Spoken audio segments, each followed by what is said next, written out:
Have you tried adding gold foil accents to alcohol ink? In this video, I show you how.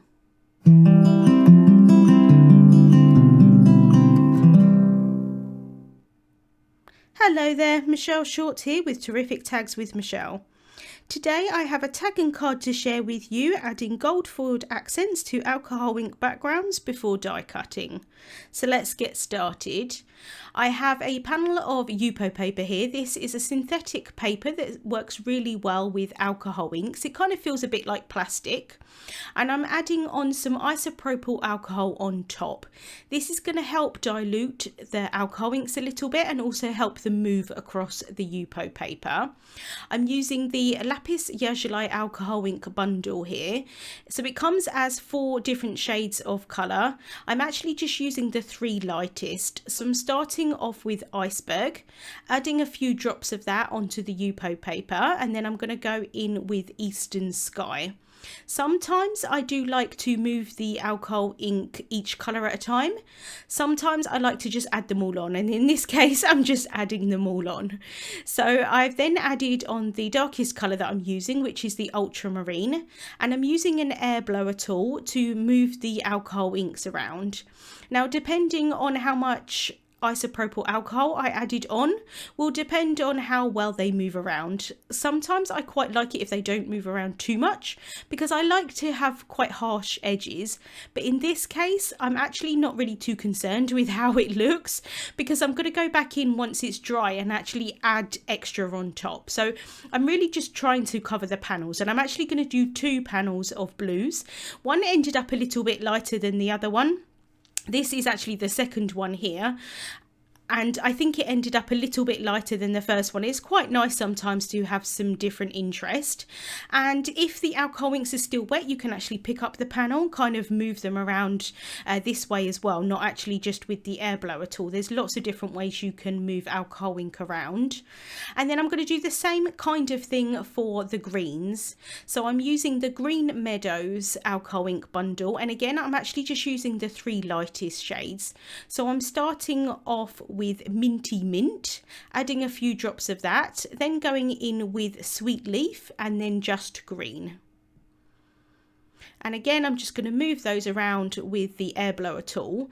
This panel I'm actually just going to leave as is. I'm not going to do anything extra on top. So I do want this to have some lighter areas and some darker areas. Some of the areas I'm leaving completely white, and some of them I'm trying to make a little bit darker, just for some added interest. So now those blue panels are pretty much dry, I'm going back in and splattering on some isopropyl alcohol, and this does the same thing basically like water does for watercolours, and it moves all of the alcohol ink around and dilutes it slightly. So I really love having those kind of pools of colour with dark around the outside.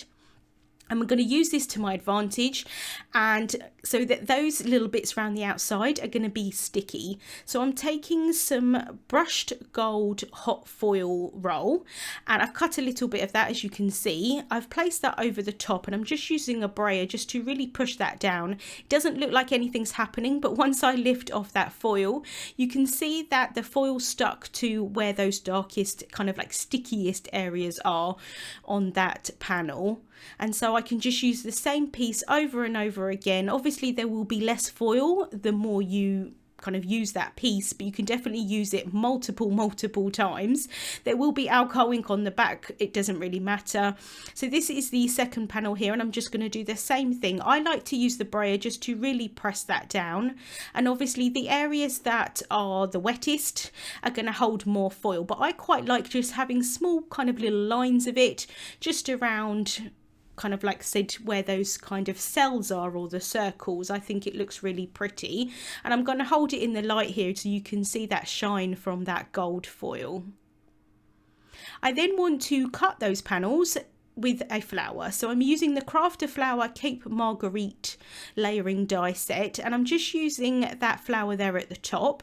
So I'm taking all of the pieces out that have kind of like an arrow in the center, and that arrow piece will help line them all up. So I'm placing them down onto the panel here. And I am using the lightest of the two panels that I created with the blues. And I want it so that some of the gold accent pieces are just going to be on the petals mainly. I don't want them to kind of cover the whole entire petals of the flowers, like each layer. I just want to have some kind of bits jumping out here and there. So once I'm happy with the placement of those dies, I'm going to hold them down with some low tack tape. I'm just going to cut around them so that I can keep the rest of that panel and use it for another flower at a later date. And then I'm going to run that through my die cutting machine. If you've never cut with Yupo paper before, do be aware that you do get kind of like a cracking noise. That is literally just the Yupo paper kind of cutting, and it does sound quite awful actually, kind of like a cracking noise, but don't worry, it's not doing anything to your machine. And I just wanted to mention, if you get any alcohol ink on the dies itself, you can just clean those with some isopropyl alcohol or an alcohol swab or anything like that. It does come off quite easily, but if the panels are dry, there isn't usually too much left on the dies. So I'm now going to line all of the pieces up. I'm using some liquid glue. Because this is a synthetic paper, the glue is going to take some time to dry, and it is actually kind of a bit slidey around, but I still found that liquid glue was probably the easiest way to line these all up and adhere them one on top of each other. And I'm using that arrow in the center to make sure that I can line them all up as best as possible. And then I've got that little piece there, which is kind of like the petal folding up on itself. And then I can finish off with the middle. And then I'm just going to pop something heavy over the top while that glue dries. I've then taken the Dotted Swirls Debossing cover die, and I've cut that from a panel of Classic Crest 110 solar white cardstock, and I'm going to cut it further with the middle size of the Terrific Tags dies, the one with the kind of fishtail banner at the bottom. I'm then going to add the whole reinforcer on top, and that's cut from the Labels and Tags 2's die set, and I just cut that from some black cardstock. And I found that doing this kind of sort of melds everything together, so to speak, because I know my sentiment's going to be black, and so it's nice just to have some elements sort of mixing and matching on the tag. I do like to add another clean tag onto the back of the front one. It just makes it so that it's nice and clean on the back. And then I've got my flower here all completed, and I'm going to add some instant dimension foam tape onto the back of that so that I can stick that down onto the tag. And I'm just adding it in the middle because I know that I'm going to add some leaves around the side, and I don't really want to stick it down too much, so I've just kind of lightly added that onto the tag. I'm adding some glue tape onto the back of the leaves, and then I can push them behind the flower. So just using some tweezers here just to help me out with the placement, popping those behind the flower. And then once I'm happy with the placement of everything, I can press that foam tape down. I've then stamped one of the sentiments from the Bold Sentiments stamp set using Obsidian pigment ink. And I've cut that down into a strip, and I'm going to add some more instant dimension foam tape onto the back of that. And originally I thought it was going to hang over the edge of the tag, so I didn't add foam tape kind of like on one edge. As it turned out, it just goes over the leaf there on the bottom right, so I did really need an extra little bit of foam tape, so I'm going to go back in and add a little bit underneath. So just popping that little bit of extra foam tape under there just to make sure that that sentiment is stable. And then I'm going to add some twine through the top of the tag and tie that in a bow. So I'm just pushing those threads through, securing them at the front, and then I can tie the bow. And this sometimes does take me a little while with bows. Sometimes I get it first time, other times I have to take it apart and then redo it.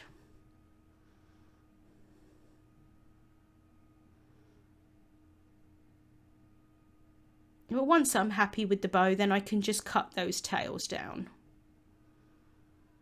And then that is the tag on its own completed, but I do want to add it onto a card.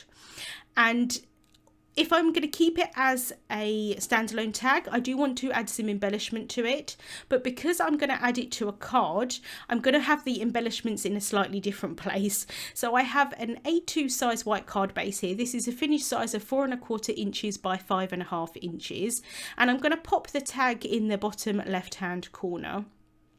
I quite like it as is, but sometimes when you add tags onto cards, it can literally look like you've just popped a tag onto a card. Absolutely nothing wrong with that, but there are a few little tricks you can do just to make it look like it was meant to be. So I'm taking some of the delicate polka dots washi tape.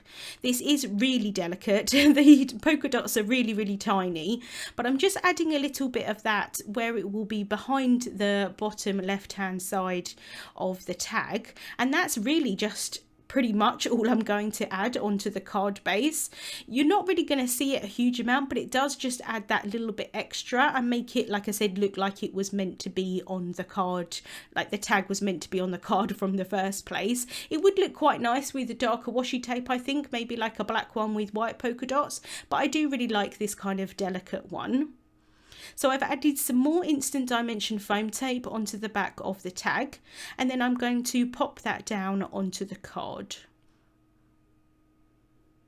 And then it was at this point I realised that I didn't add the sentiment on straight, but thankfully the bulk of the sentiment is stuck down to that Yupo paper, and so I can manage to pick it up without ripping the Yupo paper or anything like that. That is the good thing with Yupo paper, it doesn't tend to rip, and so I can try and maneuver that sentiment to be straight. So I'm going to bring in my T-square ruler here so that I can make sure that I'm going to lay it down straight. You can use the tweezers, and I'm just going to lift up that one side and then pop that down.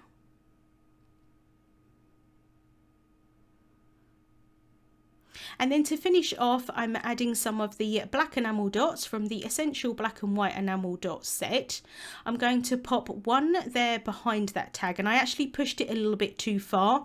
I do go back and move it out a little bit so that you can see it a little bit more. But to start with, I do just add enamel dots quite lightly, and then I go back and really make sure that they're well pushed down and that they're going to adhere nicely. So I've added that other one there on the top right. And then you can see here where I've kind of moved it out a little bit so that you can see it a little bit more. And just those tiny little things on the card base do actually make it look like it was meant to be on that card.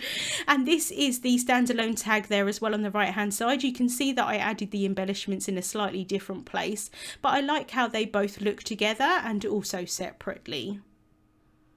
Links to the products that I used will be listed in the description bar on YouTube and also over on the Altenew blog. Thank you so much for watching, and I hope you have a wonderful day. Hello there, crafty friend, Lydia here. Just popping in to say that you can get your daily dose of crafting tips, techniques and tutorials just like this by subscribing to the Altenew YouTube channel. All you need to do is click on that little bell up there and you will never miss a video. Thanks for watching. Bye bye.